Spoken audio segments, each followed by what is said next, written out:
tabu man, pero mas marami na tayong alay ngayon eh. True. Mas marami tayo pwedeng puntahan, mas maraming pwedeng magtanggol sa atin. Siguro I can say na mas accepting ang komunidad or ang community natin. Ngayon parang even parents na accept na yung mga kapamilya nila or mga anak nila na in the community, and that's a very good parang example na parang okay, at least we're progressing in a way. True.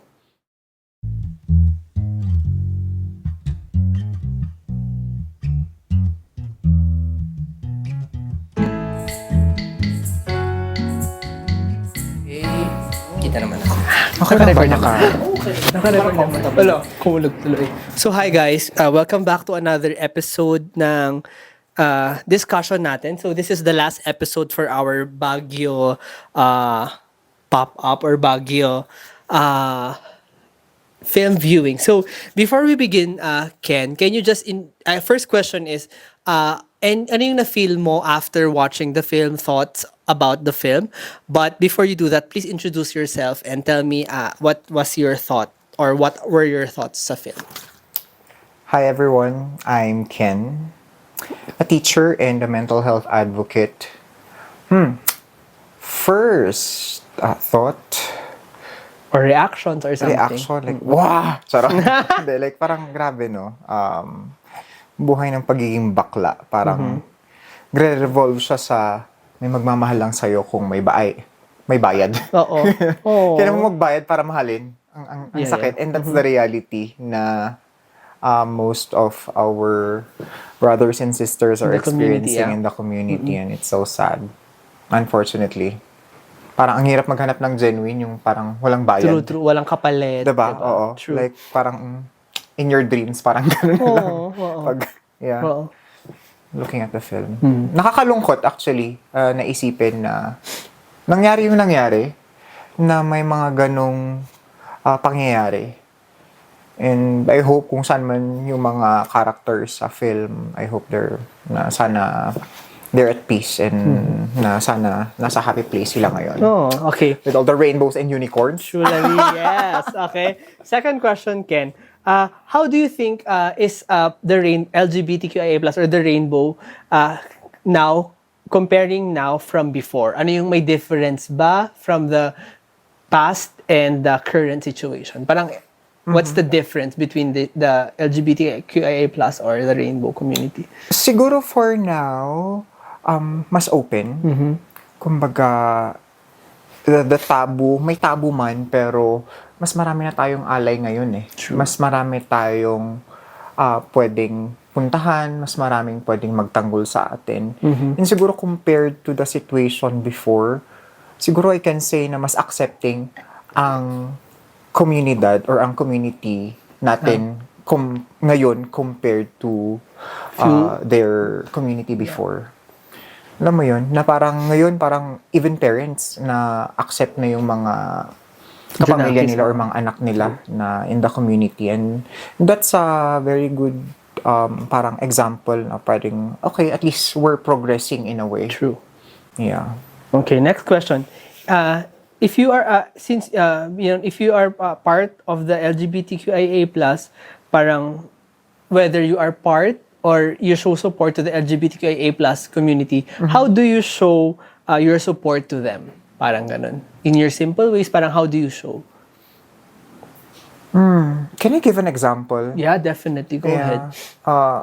Well, siguro this is the first time I'm doing this, although hindi, yun siguro yung thankful ako sa family ko na hindi ko man directly na nasabi or I didn't experience that coming out phase.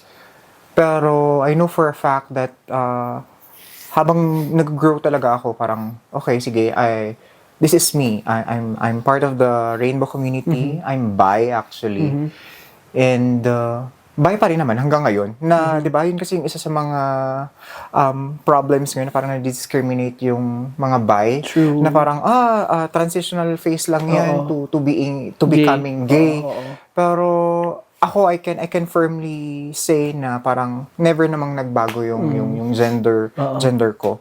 And speaking of support, kani-kanina lang, before ako pumunta dito sa show mo actually, habang pinapatila ko yung ulan, may nakita kasi ako nag-My Day na friend, classmate, acquaintance sa school during college. And nakakalungkot lang kasi I saw their My Day, tapos parang may gumawa ng dummy account. And this person kasi, prior to them coming out, nag-undergo din siya ng pageant, ganyan. So, as a male candidate. So, marami naman siyang nalampaso, in fairness, kasi may itsura naman siya. Until, parang hindi ko sure kung ano siya ngayon, pero parang nag-transition siya paano ba yung, baka mamali yung term ko. Into a female. Into a female, pero I don't know if she identifies as okay. such. So Yeah. I'll just Just to call be them safe, yeah. I'll just call them they na lang, their pronouns. Yes. So kanina sakto dumaan siya sa stories ko kasi sa Facebook, tapos parang may gumawa ng dummy account na parang sinisita siya, if I may quickly lang. Go ahead, Ken. Kasi I think this is very relevant, hindi ko alam. Nagkataon kasi, tas sabi kasi dito sa My Day, yes, hello, anya diay, Ilocano, translate ko na, ano yun? Tapos, sabi ng kachat niya dito, i-translate ko na lang diretso. May score ba kayo nung may pangalan siyang Lalaki. Oo. Pangalan ng lalaki. I hope masarap tong lalaking to. Kasi kung hindi, parang, oh my God, what the fuck. Anyway, sorry. What do you mean? Sabi niya dito. Tapos, kung may something daw sila. Tapos sabi nitong acquaintance kong to, sabi niya, wala naman. Tapos sabi nitong dummy, stop mo na lang mag-chat sa kanya. Kasi, anong tong sabi niya? Pinapasabi lang ng kaibigan ko. So, may kaibigan yata to na, I don't know if jowa or may something with this person na to. Tapos, sabi nitong acquaintance, hindi ba pwedeng yung real account mo lang yung gamitin mo? Tapos, ang sabi niya dito, basta tigilan mo na, wag kang, yung malanding bakla, ganyan. Sabi niya, tas please lang. Tas ang sabi ko sa kanya dito, nag-reply talaga ako kasi na-trigger ako dun sa parang malandi kang bakla, ganyan. Sabi ko, insecure much, like, as if you don't know your gender, sabi ko. That bitch, ganun talaga ako. Tapos, so sad, seems like she's not enough, sabi ko. Tapos na-trigger ako sa, wag kang malanding, like, bakla. Seriously. Tapos, as in, naiyak nga ako sa linya niyang yun eh. Sabi niya, so, go lang, sabi ko sa kanya. Pero nako, you're more than that girl, sabi ko talaga sa kanya. Tapos, thank you so much. Minsan nakakalimutan ko din. So, I just sent her a hug emoji. And I think that's one way of like supporting people in the community. True. Kasi if there are people na makakaintindi kung ano yung pinagdadaanan ng isang nasa rainbow, dapat is yung number one yung talagang part pinagdaanan din or part ng community. Yes, I understand that you have friends na they're very supportive, pero iba pa din yung ikaw mismo yung nakaranas. So true. Yeah, kasi ako din naman parang siguro growing up, ang hirap din kasi parang hindi ko alam kung paano ba makideal sa mga lalaki. Like parang lalaki-lalaki.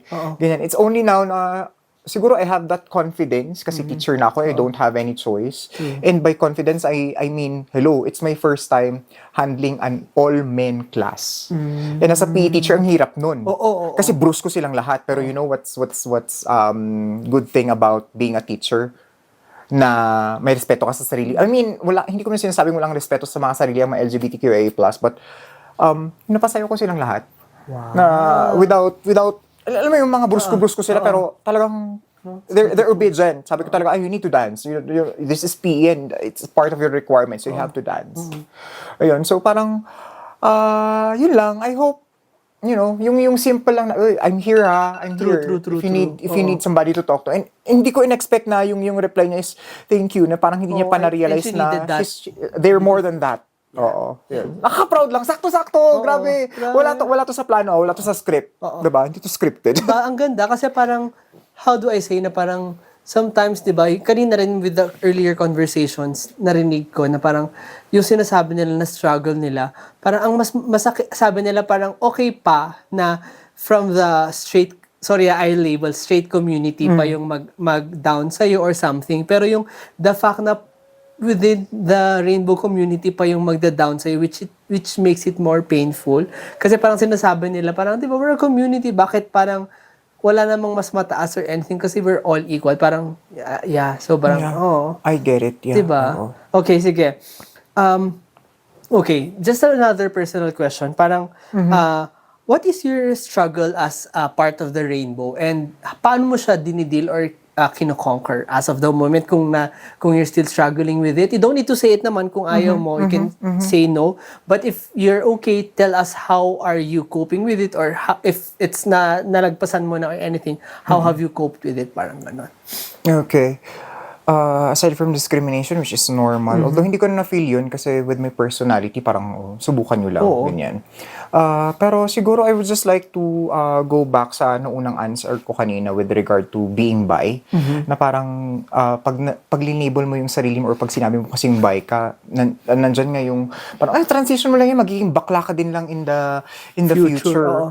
Pero, napatunayan ko na parang all throughout these years, if there's one person na pwede lang mag-judge sa akin, ako lang yun. Yourself. Kasi ako yung nakakaalam and that's me. I've defined myself as bisexual Beautiful. since, feeling ko I was in grade 3. And alam mo pa yung linya ng tito ko noon, like parang, si Lahis kan samot gamin, or si Lahis Oo kan nga, si Lahis actually, ganun yung term. And parang I've carried that terminology until now, na parang sabi ko, yeah, I think that's me. That's me. Wait That's lang, me. Haken. I'm confused din. Kasi parang for me, when I was young, lagi nilang sinasabing si Lahis ako. But parang for me, I define si Lahis as bading literally. So parang you're saying, sorry, you can correct me. So si Lahis in English is bi. Yes, the way I can understand, naiintindihan ko yung uncle ko kasi parang the term nilang silahis, ginagamit nila yun sa mga siguro mga kabatch nila before na Binabae, nasa sabi ganun? nasa closet, however may asawa. Get. Parang ganyan. So parang sila, doon ko parang actually I didn't get it nung una din. Pero parang while growing up, doon ko na realize na okay, yung term nilang silahis is Makes sense. Okay. parang babakla-bakla pero kayang mambuntis. Parang ganun. And parang doon ko na okay, so pag silahis, pwede sa babae, pwede sa lalaki. And sa kanila ko rin narinig yun when I was growing up. Grabe, ganun. Ako, thank you for enlightening me. Kasi, when I was young, talagang, yun talaga yung mindset ko na parang, bading. Pero, it makes sense. Oo Yes, nga, no? Kasi yes. parang usually, I see, yung narinig ko rin yung mga parang straight na parang masyadong manly figure or mga toxic na mga lalaki. Parang they always say si Lahis pag kunyari they know someone na may anak or may family na parang, okay. Yun pa. May mga sample kasi nag-anak mo to. So silahis yan, ganyan. So doon ko na parang na-learn ko lang on my own na okay, pag sinabing silahis, pwede siya sa babae, pwede siya sa lalaki, pero hindi siya bakla. Yes.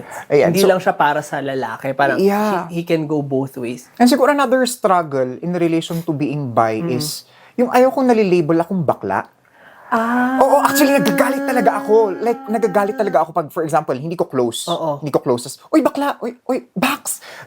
Naiirita talaga yung tenga ko kasi I know for myself ever since na parang there's a big difference between being gay and being bisexual. So sabi ko talaga, shucks, no. May mga times noon, especially nung sa high school ako na, Bax, ganyan. Pero kung friend ko, okay lang.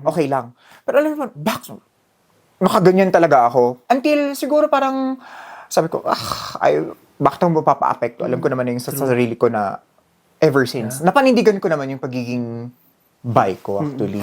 You know, Ken, I just want to share din kayo earlier with the conversation. There was also someone who said, actually two of them said they're bisexual. So parang the girl, it was a boy and a girl. So parang doon din ako na parang na-struck parang sabi niya, it's so easy. But I know everything naman it's difficult, no? But it's so easy to come out as like really bading or it's really as lesbian. It's I mean, it's still difficult but it's easier compared to being bisexual. Kasi parang, pag sasabihin mo bi ka, parang, Yeah. Parang pwede ba yun? Pero parang, di ba, parang it's your preference. Parang so, no one can tell you na parang dapat, kung bakla ka, dapat bakla ka lang na lalaki. Exactly, Yeah, exactly. beautiful. I understand. Ang ganda na. And, that's why I love, Casey, ano yun, Red, White, and Royal Blue, yung libro niya, and the film. Comfort film ko yung Red, White, and Royal Blue, and the book. Magkaiba yung story sa book at sa film, pero parehong nabigyan ng justice. And one of the favorite lines na gustong-gusto ko dun is, sabi nung mother dun sa anak, sorry, medyo na-spoil ko, No, it's totally Oo. kung hindi nyo pa napapanood, Skip sorry nyo, na agad. i-forward nyo na lang. Sabi niya dito, sabi nung nanay na, well, you know that the B in the LGBTQ is not a silent letter. Oh, ganda no. Diba?